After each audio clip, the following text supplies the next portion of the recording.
Chers auditeurs, dans ce nouvel épisode, nous allons parler de la scalabilité des business et de pourquoi certains modèles, loin d'être défaillants, restent solides, rentables et attractifs sans viser une croissance exponentielle. Pour démarrer, rappelons ce que signifie vraiment scaler, pouvoir croître sans augmenter proportionnellement les ressources humaines, techniques ou financières. Souvent, on oppose scalabilité et qualité, mais notre approche chez Scale2Sell est plus nuancée.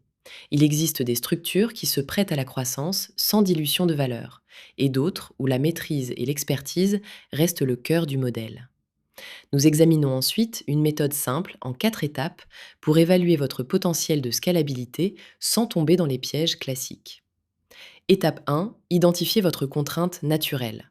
Est-ce le temps humain, des machines, des compétences rares ou une centralisation managériale trop forte? Étape 2, analysez la relation entre croissance et coût. Si vous devez embaucher au même rythme que vos ventes augmentent, vous êtes dans un modèle non scalable. Mais ce n'est pas nécessairement problématique si votre objectif est la rentabilité et la stabilité. Étape 3, étudiez la part de valeur transférable. Pouvez-vous documenter, standardiser ou reproduire le savoir-faire ou repose-t-il sur des talents difficiles à recruter? Étape 4, évaluez la capacité à standardiser sans dégrader la qualité. Certains métiers, notamment hautement relationnels ou artisanaux, perdent une partie de leur valeur lorsqu'on simplifie trop. Avec ces 4 étapes, vous obtenez une vision claire. Soit un potentiel de scalabilité existe, soit votre modèle repose sur la maîtrise, la qualité et l'expertise. Et les deux logiques peuvent être attractives lorsqu'elles sont assumées et structurées.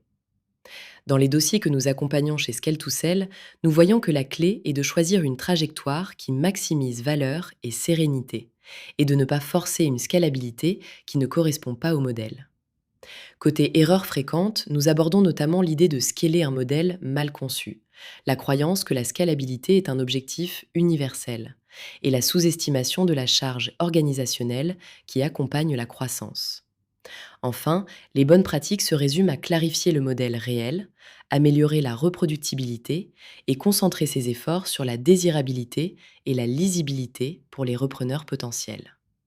Notre conseil, privilégier une trajectoire qui rend l'entreprise stable, prévisible et attractive plutôt que de poursuivre une courbe de croissance imposée.